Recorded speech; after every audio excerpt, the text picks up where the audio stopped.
अगर आप नमस्कार लोगों को दोस्तों। मेरे द्वारा भेजी गई तंत्र रहस्य जानकारी चैनल पसंद आ को रही देखने है वाले तो कृपया चैनल को सभी लाइक, दर्शकों शेयर, एवं सब्सक्राइब के सभी साथ साथी घंटे के मित्र भाई आकार के बहनों बेल को आइकन को मेरा दबाएं। नमस्कार। मेरा नाम पुष्पप्रकाश तिवारी। मित्रों, आज हम लोग वेदोक्त मंत्र, साबर मंत्र एवं मानस मंत्रों के विषय में जानकारी प्राप्त करेंगे। तो चलिए बिना देर किए शुरू करते हैं। मित्रों, आयुर्वेद, ऋग्वेद, सामवेद, अथर्ववेद, ये सभी वेद मंत्रों से भरे पड़े। इनका प्रत्येक श्लोक मंत्र है। इनमें भी आयुर्वेद में विशेष रूप से मंत्रों की अधिकता है, जिसमें कृष्ण और शुक्ल आयुर्वेद की दो अलग अलग शाखाएं हैं, जिनमें शुक्ल आयुर्वेद मंत्रों की दृष्टि से विशेष महत्वपूर्ण है। उसमें भी रुद्र अष्टाध्यायी महत्वपूर्ण है, जिनके मंत्रों द्वारा देवताओं का आवाहन किया जाता है और कार्य संपन्न कराया जा सकता है। रुद्र अष्टाध्यायी द्वारा अभीष्ट सिद्धि की प्राप्ति की जा सकती है। वर्षा कराना, अग्नि प्रज्वलित करना या अन्य हजारों तरह के कार्य रुद्र अष्टाध्यायी वेदोक्त मंत्रों द्वारा संभव। रुद्र अष्टाध्यायी में कुल 176 श्लोक हैं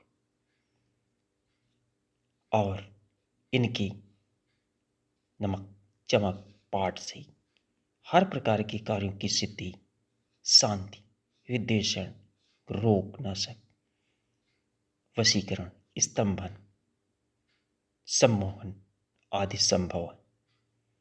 आगे बात करते हैं साबर मंत्रों के विषय में। मित्रों, साबर मंत्रों के विषय में पहले भी मैंने वीडियो बना रखी। उसमें मैंने साबर मंत्रों के विषय में जानकारी देने का प्रयास किया, लेकिन इसमें भी हम आपको साबर मंत्रों के विषय में आंशिक जानकारी प्रदान करते हैं। साबर मंत्र विशेषता, कलयुग में साबर मंत्रों का प्रभाव अतिशीघ्र, निश्चित एवं पूर्ण सफलता प्रदान करने वाला होता है। मित्रों, इन मंत्रों में मंत्र और तंत्र का पारस्परिक संयोजन होता है, जिसमें इन मंत्रों में जिसके कारण विशेष प्रभाव आ जाता है।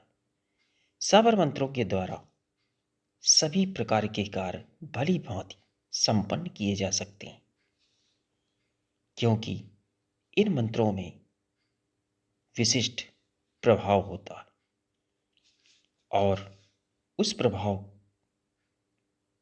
के फलस्वरूप ही कार्य तीव्र गति से अधिक सफलता प्रदान करने वाले होते हैं। साबर मंत्रों की भाषा में फारसी, संस्कृत का समावेश होता है। इस प्रकार से इन दोनों पद्धतियों के सम्मिश्रण से इन मंत्रों का निर्माण हुआ है।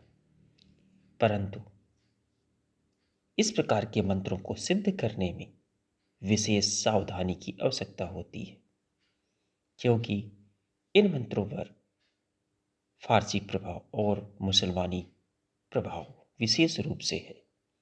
साबर मंत्र और वेदोक्त मंत्र दोनों अलग अलग विधान हैं, इसलिए दोनों मंत्रों को एक ही स्थान पर सिद्ध नहीं किया जा सकता, या जहां तक हो आप दोनों मंत्रों को अलग अलग स्थानों में सिद्ध करें। मित्रों, सामाजिक दृष्टि से साबर मंत्र बड़ी है दृष्टि से देखे जाते हैं, परंतु वास्तव में देखा जाए तो इन मंत्रों का अत्यंत तीव्र गति से यह कार्य करते हैं। यह शीघ्र प्रभावी, क्योंकि जब ग्रह की खराब दशा आती है या शत्रु प्रबल रहता है, संकट के समय अपनी स्वार्थ पूर्ति हेतु इन मंत्रों का प्रयोग करना चाहिए, परंतु गलत कार्यों के लिए इनका प्रयोग कभी नहीं करना चाहिए, वरना इसका भी भोगमान साधक को ही भोगना पड़ता है। मित्रों, मानस मंत्र छंद, सुरठा, चौपाई और दोहे के रूप में, वह प्रत्येक छंद, चौपाई, सुरठा, दोहा एक एक मंत्र है। मानस मंत्रों को प्रयोग करने में किसी प्रकार के सोचने और समझने की विशेष आवश्यकता नहीं। मानस मंत्र कभी हानि नहीं पहुंचाते तथा ये मंत्र किसी भी समय, किसी भी स्थान पर, किसी भी भाव से, किसी भी दशा में जपे जा सकते हैं। इनसे मंगल ही मंगल है।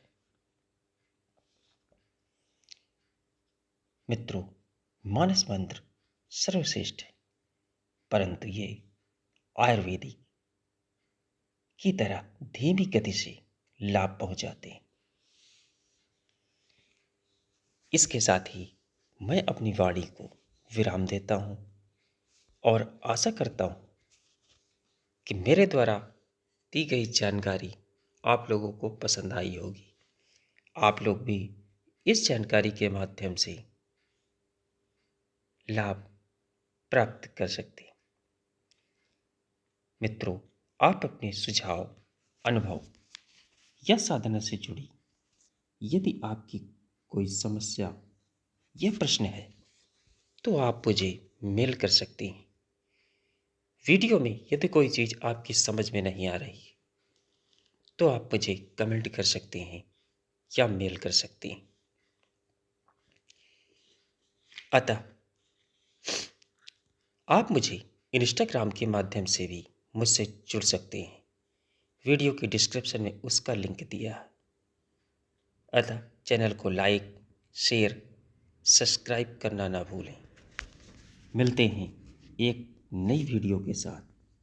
धन्यवाद। जय माता काली।